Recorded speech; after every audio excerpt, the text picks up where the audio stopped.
From the Living Bread Radio Network and Look Up Here Productions, this is Open Your Hymnal, the show that explores the most beloved, enduring, and consequential songs we sing at Mass. Here are your hosts, Matt Reichert and Zach Stachowski.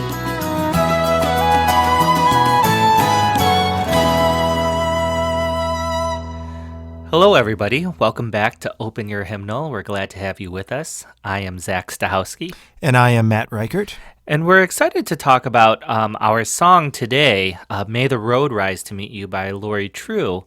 Not only because it's a beautiful song, but so far our episodes have focused on those stalwart hymns, those songs that have been with us for, 20, 30, 40 years. This is somewhat of a newer song. Yeah, that's right. And even though it hasn't been published for as long as some of these other songs, certainly one of the reasons that we chose this piece to talk about with composer Lori True was because it sort of immediately developed the same type of importance or emotional reaction to people as some of these other songs. So it'll be great for us to be able to talk with Lori more about that. Yeah, it was incredible to see how fast this song became so popular. As you'll hear in the episode, it has been sung for the Queen of England. It has been sung by the Canadian tenors. It has really, moved into the secular world as far as its popularity as well. So we hope you enjoy this conversation with composer Lori True from back in June of 2017.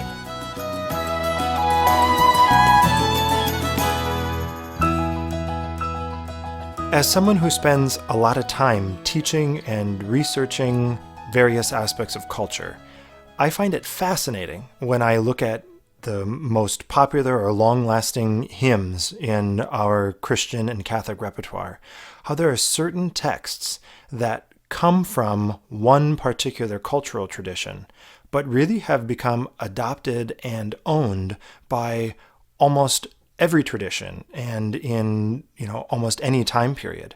And one of the texts that I think has done the best job of this, or is the best example, is the text of the traditional Irish blessing. Yeah, I don't think it's overstating it to say that the Irish blessing for some people is just as important of a part of their spirituality as the Lord's Prayer, as the Hail Mary, the prayer of St. Francis. These are words that we just grow up saying and praying time and time again. I mean, what do you think that's owed to, Matt? I'm not sure, but I can attest to what you're saying. In my, central Minnesota German Catholic parish, we sing these Irish words and pray these Irish images as well as we do just about anything else. It also speaks to the fact that we like to commemorate points of transition by singing and by blessing people as we send them forth. So please open your hymnal to May the Road Rise to Meet You.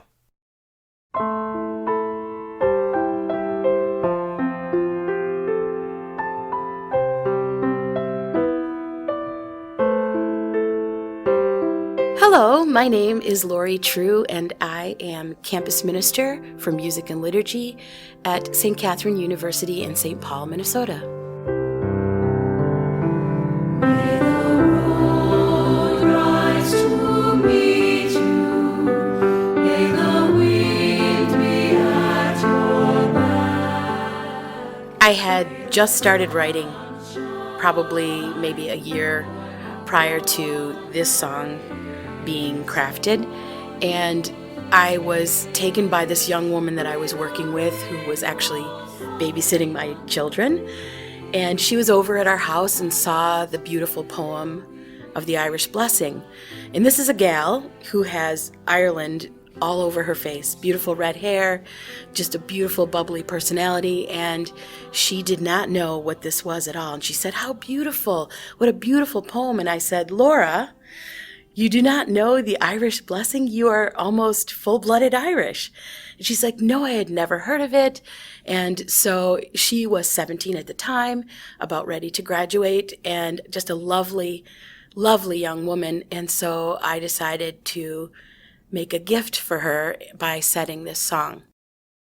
Additionally, I kind of wanted a little more meat to be a part of this particular composition, and I went right to Ecclesiastes 3 because I think that in all those seasons of our lives, there is blessing, whether it be the joy, the grief, no matter what we're experiencing, there is blessing in everything that we are a part of.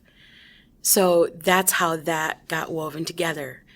I also like to take texts from Scripture and sit with them and think about what God is calling me to say about these particular texts. So I've taken some liberty in choosing the way in which I see those different times in our lives and where blessing is needed. This is a really important point to emphasize, Zach. I mean, as we talked about it in the introduction, that this is a text, the Irish Blessing, that is so well known and so well loved to people regardless of culture or background. But in this particular song, not only do we have that text, we also have another one of these really well-loved texts, the text to Ecclesiastes, to everything there is a season. So in this piece, we kind of get a 1-2 punch in terms of important texts that mean a lot to people, that say a lot to people, both in good times and in bad. And I think that really helps unlock some of the keys to why this piece is so well loved to so many people all over the world.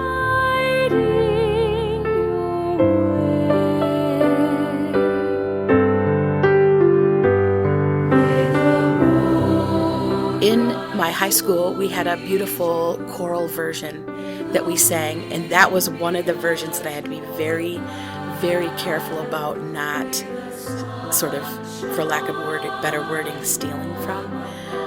And I loved it. So it was a prayer that was very near and dear to my heart, near and dear to both my mom and my grandma. So it was probably going to be set at some point, but I think that Laura and the Holy Spirit were the ones that worked to get it set at that time. May you keep safe in the gentle. The words for the verse just flowed out of what I was writing, and it was easy for me to do.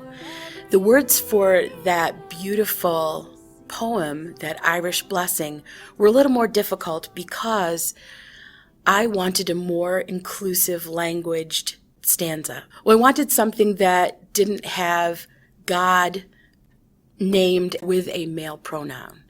So that's why I chose to shift the ending, and then it fit really, really well with the melody that was coming.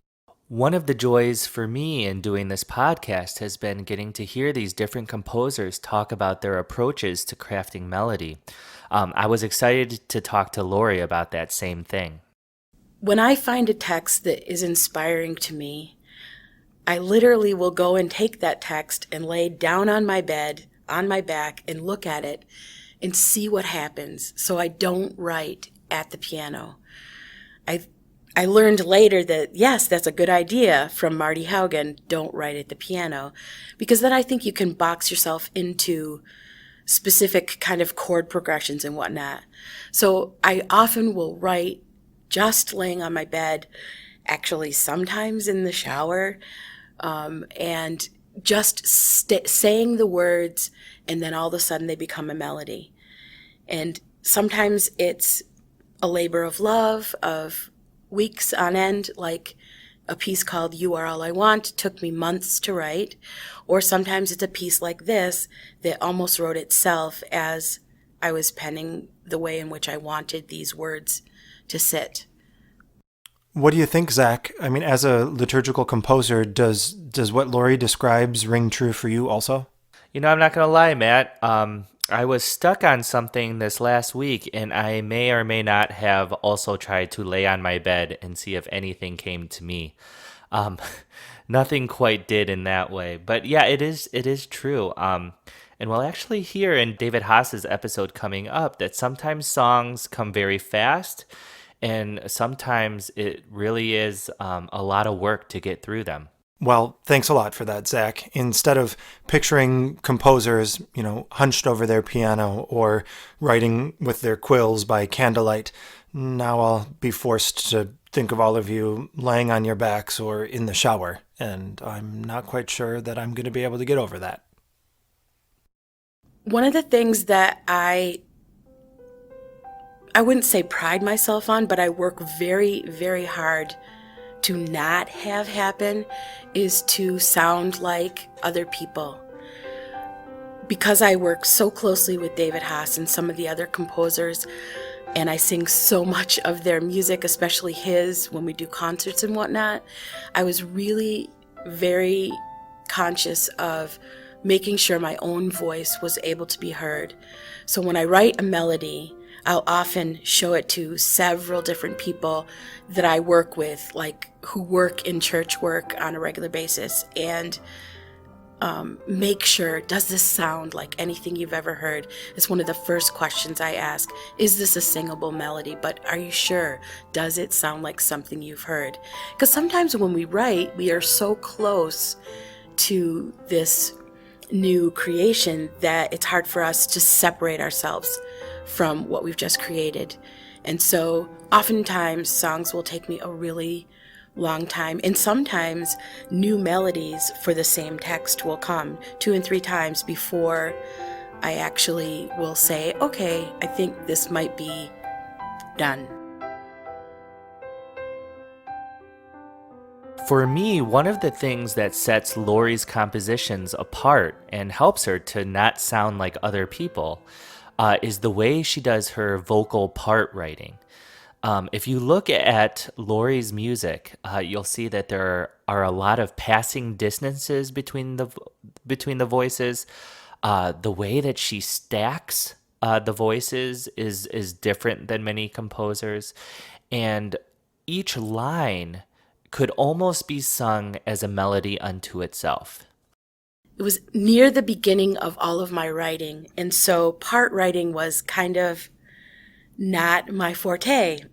And I actually had a very well-known published composer, Christopher Walker, say to me that he really enjoyed the part writing that I wrote, which was very kind of probably rudimentary, I think, for the time. He liked it because it had, each of the different parts had their own specific melody. And that's kind of how I was approaching part writing at the time, within the chord progression, but its own kind of distinct melody. And for him, that's an interesting thing. For others, I'm not quite sure. And then since then, I have learned, obviously, some of the rules, the do's and the don'ts of what you should do for part writing. It's been a while since I've written much of my own part writing, actually. And thinking back, I was trying to follow the pathos of the song. When I think about the song, I Cry to You, If Only You Would Hear Me, to me it was the most gut-wrenching thing that I could scream to God.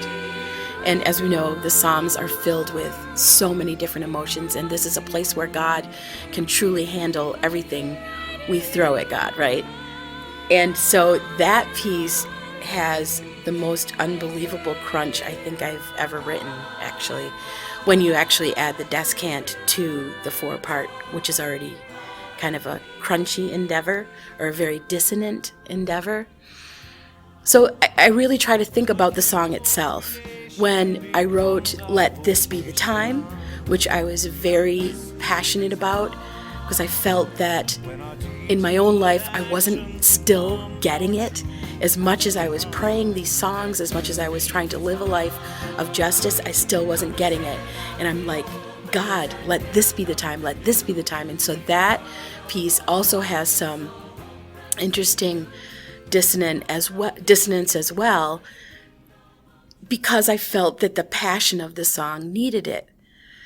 May the Road Rise was just an endeavor in, as a young composer, trying to keep all the parts interested in singing. As a soprano, melody is so, so important. But when I went to craft the alto part, I thought, oh my gosh, this is so boring. So I think that was my very young and inexperienced lens, trying to just make it an interesting endeavor for the altos as well as the third part.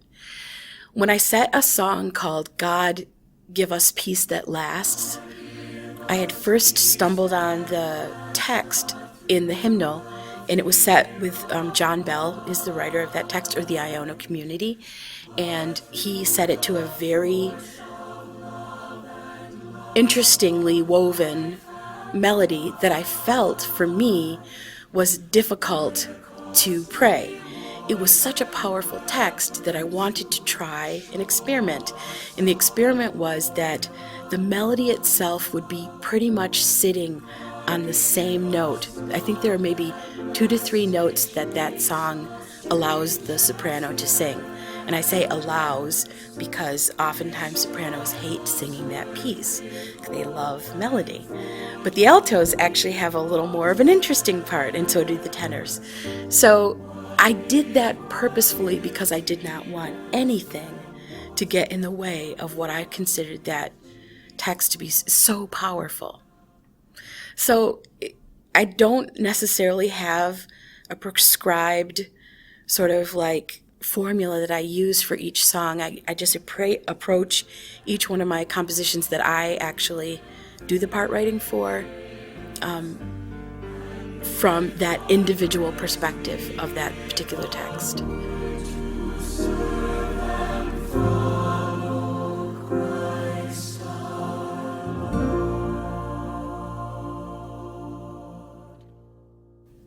May the Road Rise came out of a very early experience for me in my writing career. And while I loved the piece very much, had I had the process that I use now, I probably would have changed a few of the notes. And I say that because the process I use now is that before it ever has an opportunity to even sometimes get fully engraved for me, I will bring it to a very sort of ordinary skilled choir for them to sing. And that would be the women that I work with. If they can't sing it well, those who sing every single week, then there's a problem. If they keep making the same mistake on a certain phrase or whatnot, and there is one in May the Road Rise, if they keep making that same mistake, then I need to be humble enough to say, I didn't finish this piece yet, and go back and make an edit or make some changes to it. So I would say that it's important for not only your colleagues to hear your songs and give some good, honest feedback, but I would say also try it with choirs, not in the context of liturgy, but definitely at rehearsal or, hey, would you all consider staying so we can sing through this and see what we think, and get their feedback and ask them to be honest.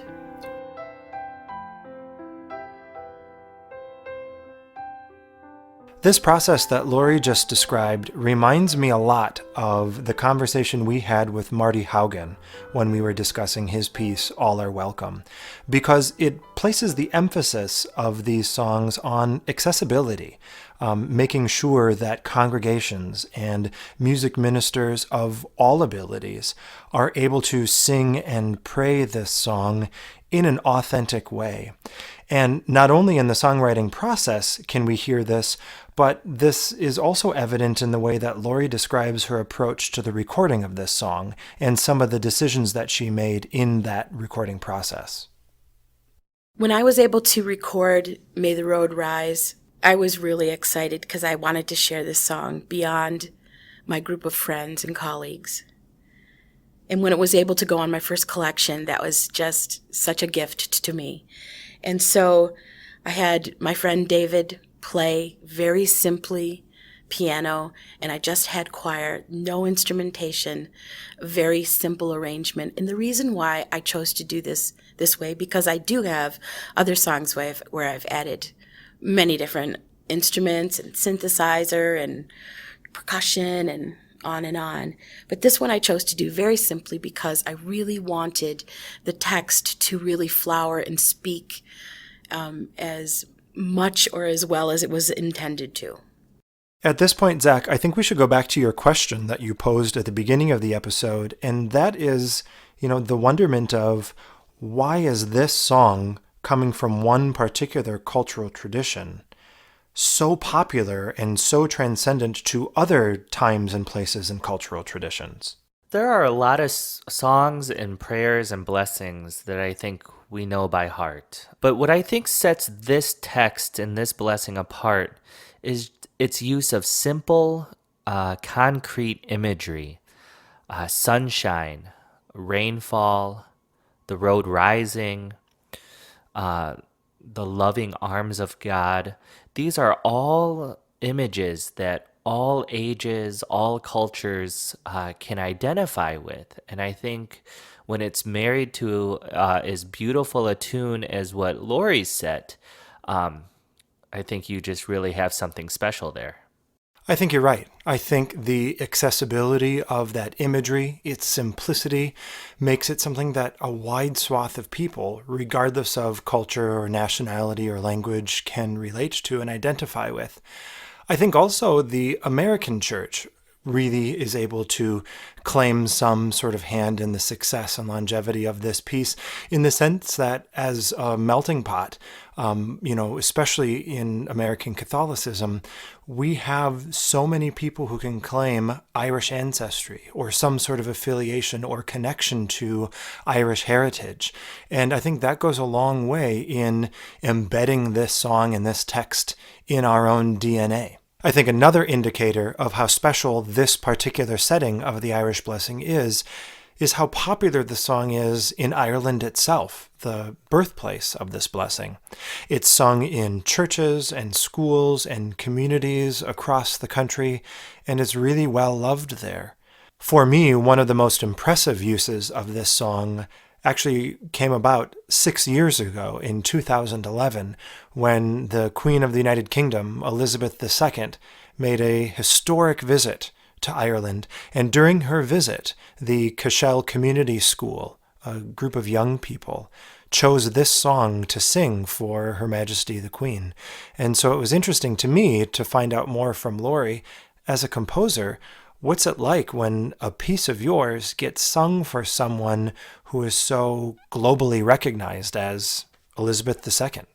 One of my really good friends, Ian Callanan, another wonderful published composer, called me 3 a.m. in the morning to say, "Oh my gosh, we are singing Your Blessing for the Queen," which was a historical moment anyway for her to be going to Ireland. So that was quite an honor and blessing to be able to see that and view it for myself, because her Secret Service folks were trying to pull her away from the youth, and she was definitely saying, no, I want to stay and listen to this.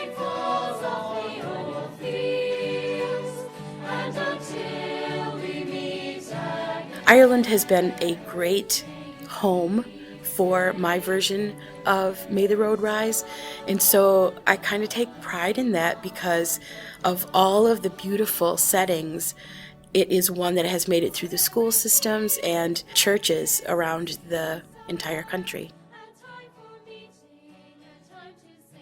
Writing a blessing is a very challenging endeavor, and I know this so well because for the Music Ministry Alive program that I'm so heavily involved in with the liturgical aspects, I am constantly looking for the most appropriate blessing for the most appropriate groups, and then for what is happening in the world.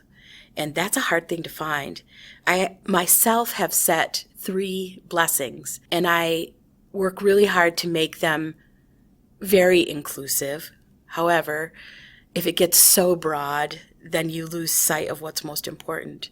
One comes from the beautiful Japanese Sisters of St. Joseph, who have a blessing that speaks Kiri Suto no Heiwaga, which is, may your heart be as full as it can be, which I think is the most beautiful image, and it's a gorgeous melody that they gave me permission to set. And the other is a beautiful Brian Wren text, Go Now in Peace, that I wedded with a beautiful Celtic melody. As an Irish girl, Celtic melodies are near and dear to my heart, so I believe that they are very hard to set. and I'm always looking for really good settings. So anyone who feels like they should, or that feels that they are inspired to write, that they believe that God is calling them, especially our young women, you have a beautiful lens in which we need to hear from and to pray with and to sing on our lips. I think women have a very different way of looking at not only the challenges of life, but the beauty of life. Not that it's better, but it's definitely different than some of our male composers. I think Lori's call to women composers is an important one.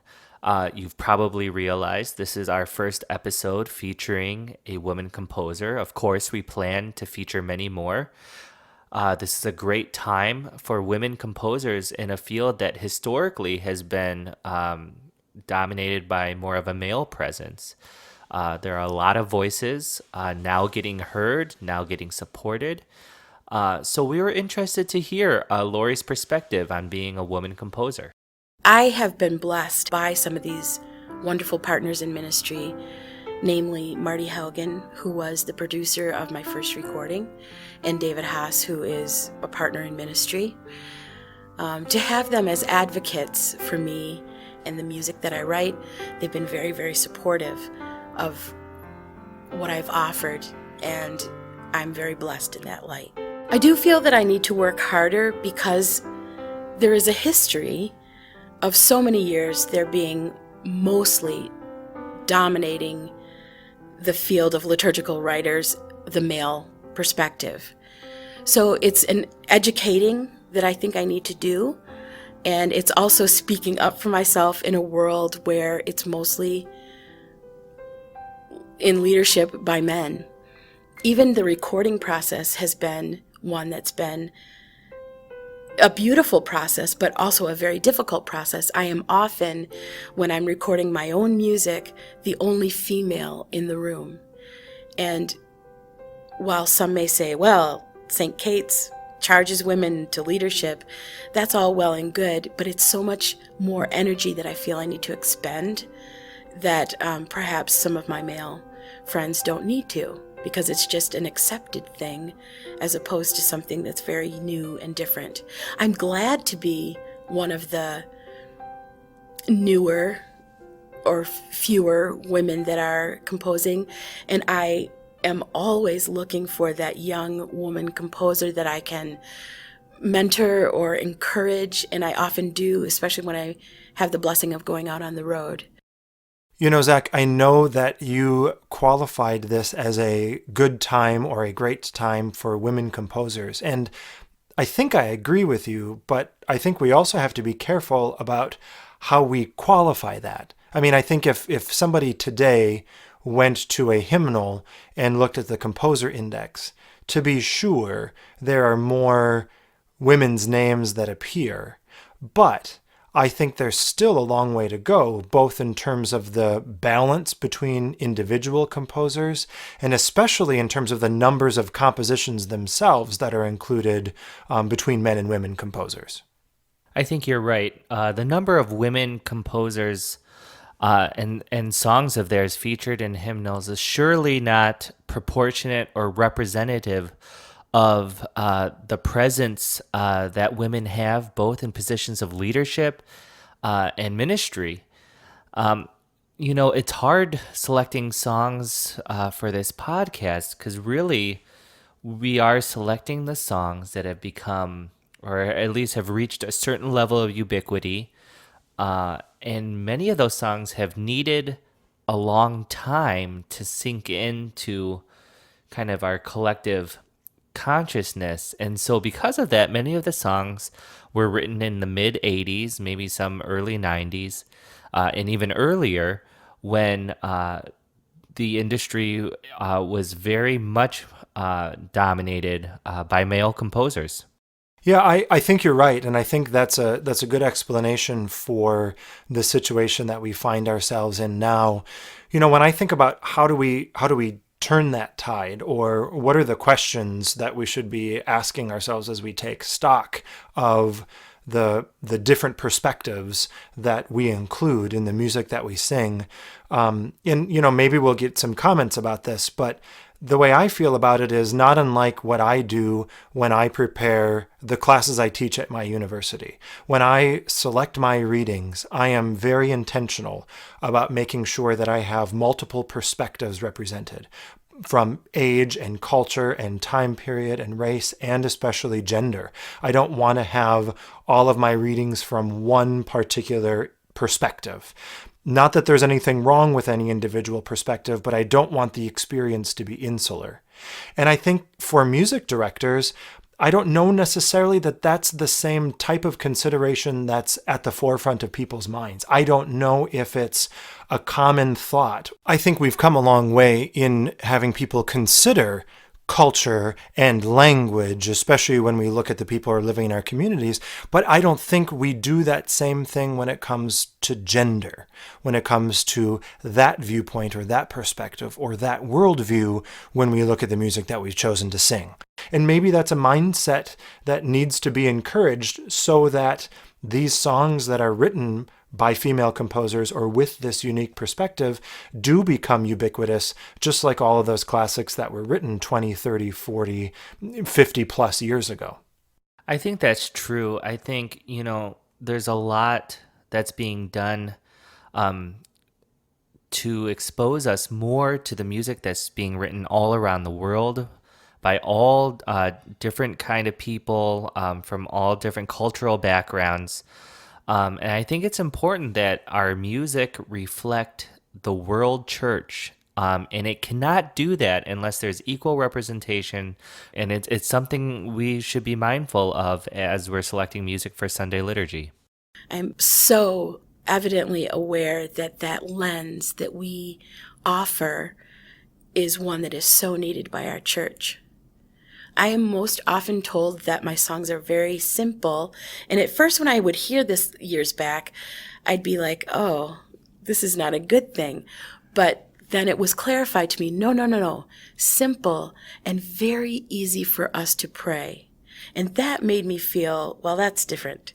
This is something good then. This is where God wants me to be sharing my gifts. And now, here is a recording of May the Road Rise to Meet You in its entirety.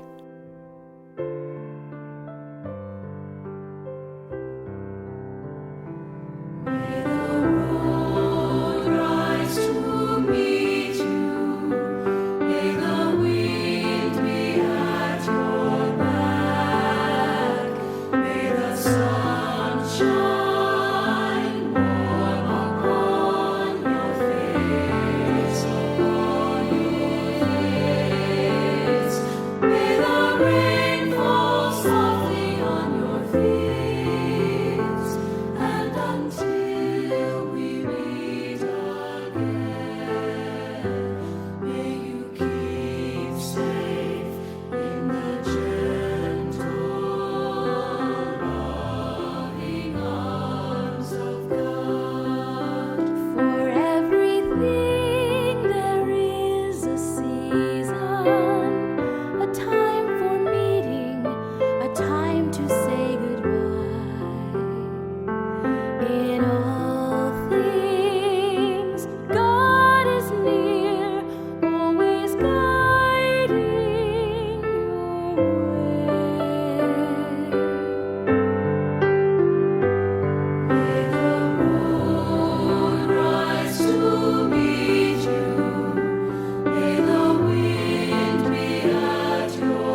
And now we'll be right back after a word from our sponsors.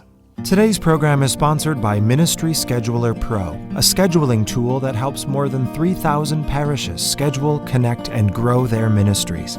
MSP saves you time by seamlessly creating fair schedules that honor ministers' requests and keep families together. Automatic reminders and online sub-requests reduce no-shows and encourage accountability. To download a 30-day free trial, visit ministryschedulerpro.com. Today's program is also sponsored by the Ministry Monday podcast, a weekly program brought to you for free by the National Association of Pastoral Musicians. Ministry Monday covers topics important to anyone who serves as a minister in their faith community. The show features rich conversation with a whole range of guests like Lisa Anslinger, Kate Williams, Father Jim Martin, Bill Hibsch, Father Paul Turner, Rita Thyron, Andre Haywood, Bob McCarty, and more. Subscribe through iTunes or visit ministrymonday.org. Welcome back, everyone. Now it's time for the Open Your Hymnal playlist. This is the part of our show where Zach and I pick other songs to play drawn from something that we've heard or discussed in today's episode. So, Zach, why don't you kick us off with your first choice? Well, I think when you think of Lori True's contributions to the liturgical music repertoire, you think, of course, of songs like "May the Road Rise," but you also think of the incredible amount of social justice songs that she has written, and these texts that she has both found and written herself that really challenge how we live out our faith as disciples of Jesus Christ. And I think one of them that is of particular note, one of my favorites, is her setting of the song "Who is the Alien?" With a text by Mary Louise Bringle. We were the alien, we were the outcast, captive in Egypt, our parents were slaves. We knew the anguish and then the deliverance, freed from our Maker, whose mighty hand saves.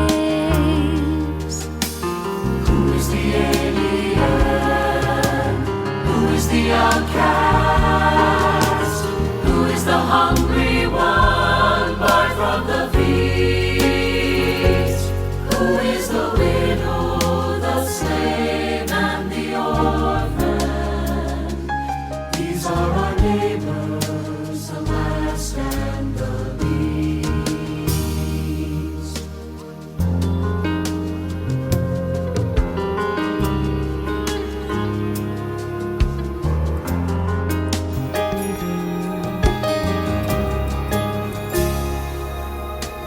Different in practice and patterns of loving, partnered in ways that seem strange to our own. These are the outcasts we bar from the table, failing to witness the grace we were shown.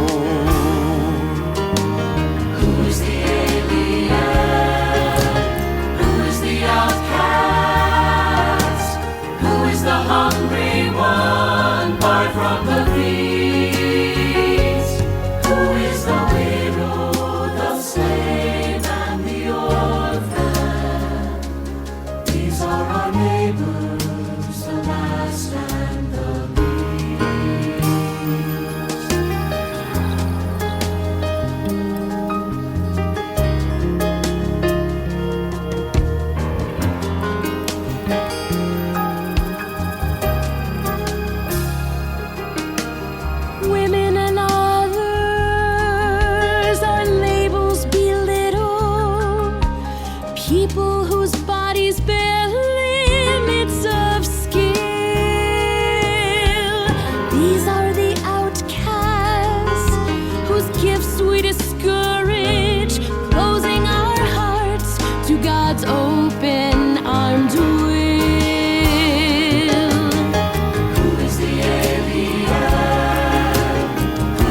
outcast.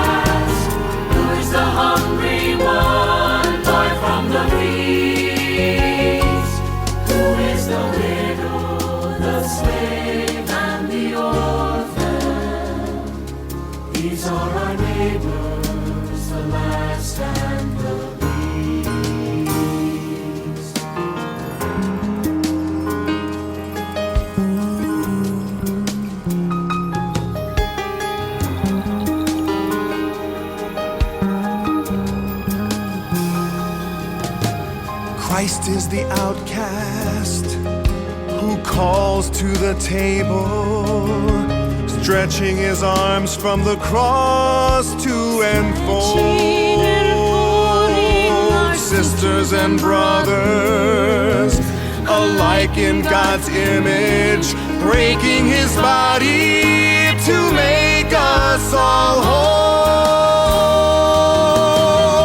Who's the alien? Who's the outcast? Who is the hungry one, far from the feast?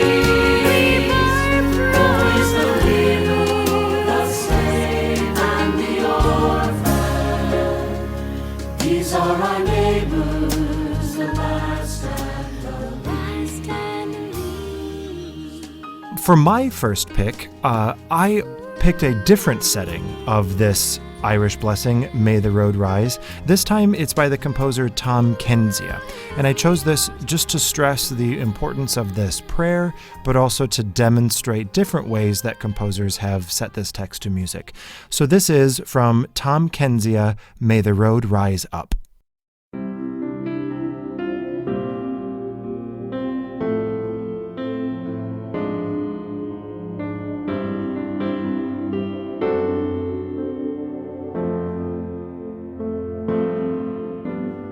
May the road rise up to meet you.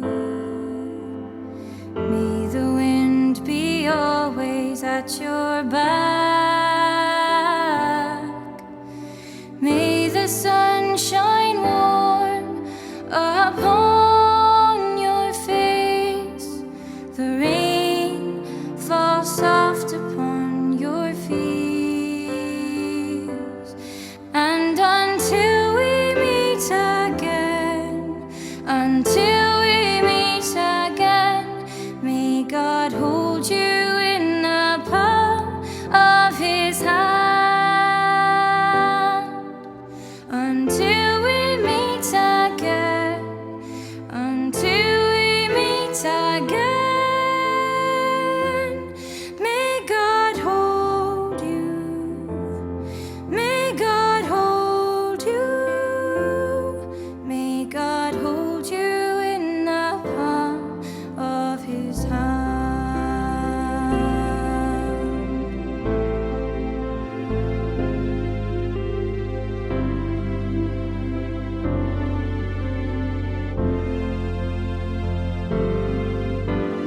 May the road rise up to meet you.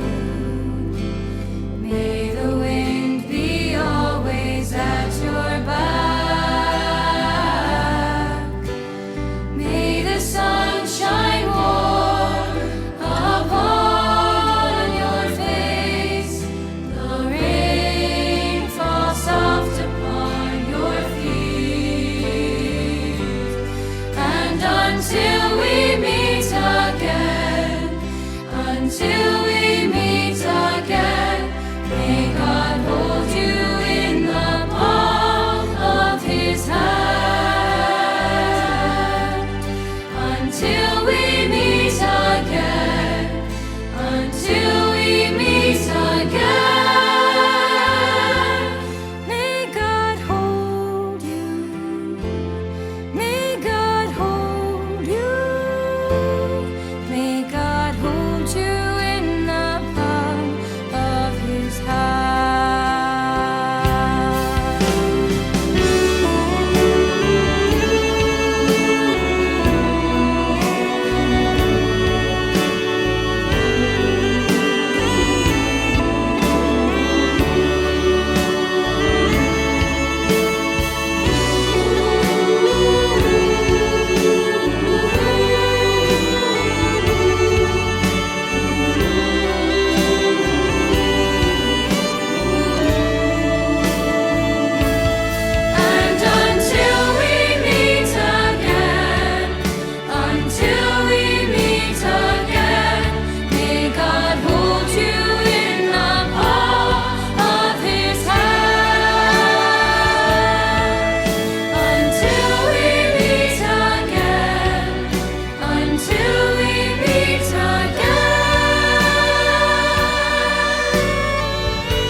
think it's always so cool to see how different composers set the same text and how it can speak in different ways depending on the music that gets used to express that text. So that's a really good choice, Matt. What else do you have for us? Well, I'm going to stick with the Irish theme. So we heard another setting of this Irish text.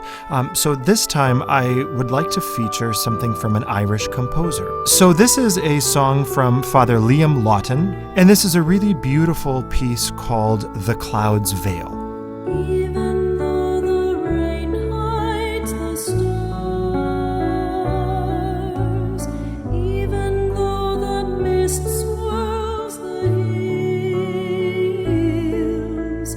even when the dark clouds veil the sky, you are by my side.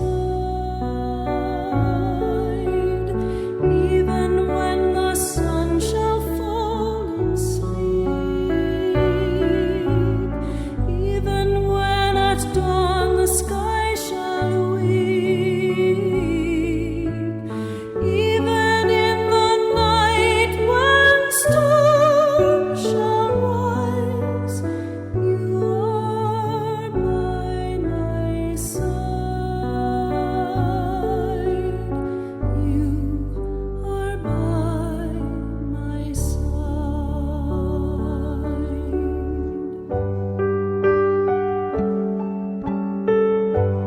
Bright the stars at night that mirror heaven's way to you. Bright the stars in light, where dwell the saints in love and truth. Even though the rain hides the stars, even though the mist swirls the hills, even when the dark clouds veil the sky, you are by my side. Even when the sun shall fall in sleep, even when at dawn the sky shall weep, even in the night when storms shall rise, you are by my side. You are by my side.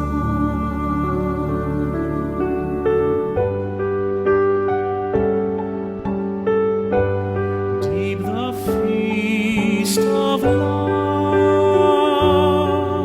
where saints shall gather in deep peace. Deep in heaven's light, where sorrows pass beyond death's sleep. Even though the rain hides the stars, even though the mist swirls the hills,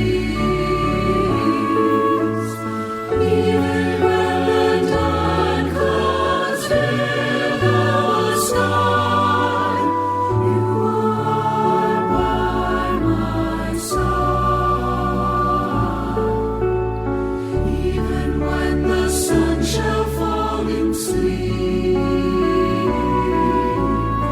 even when the stars shall weep, even in the night when storms shall rise, you are by my side. You are by my side.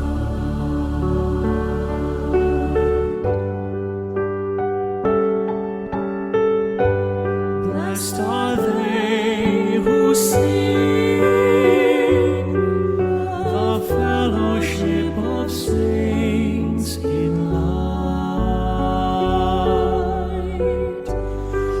Christ is heaven's King. All saints adore the Lord Most High. Even though the rain hides the stars, even though the mist swallows the hills, even when the dark clouds veil the sky, you are by my side. Even when the sun shall fall in sleep, even when as dawnless sky shall weep, even in the night when storms shall rise, you are by my side.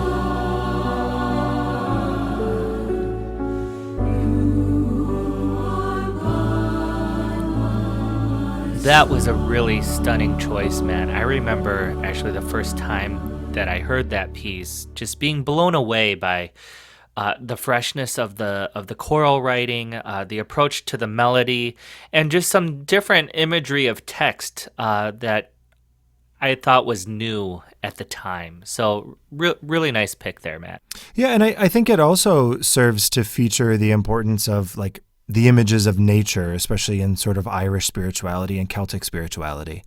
So now, as someone who is part Irish, we've had 2 Irish songs in a row. So can you keep this Irish theme going, Polish Zach? I believe I can, and I can also keep the trend going of songs that I play and or sing on. So for those of you who have listened to our other playlist, I promise we haven't been trying to do this on purpose. But for this last song, I wanted to choose another song by Laurie True, and it's the setting of the Irish tune Slain, and set to a beautiful text by Alison Robertson. And this song is called Love is the Touch. Love is the touch of intangible joy. Love is the force that no fear can destroy. Love is the goodness we gladly applaud. God is where love is, for love is of God. Love is the lilt in a lingering voice. Love is the hope that can make us rejoice. Love is a cure for the frightened and flawed. God is where love is, for love is of God. Love is the light in a tunnel of pain. Love is the will to be whole once again. Love is the trust of a friend on the road. God is where love is, for love is of God.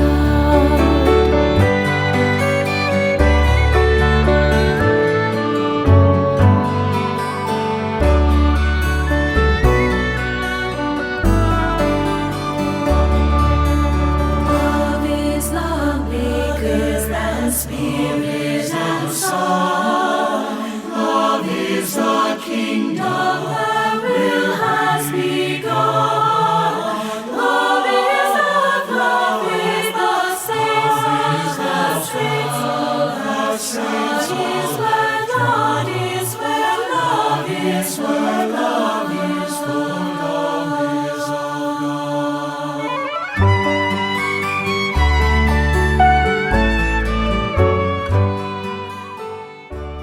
Thank you for listening to Open Your Hymnal, and special thanks to Laurie True for speaking with us.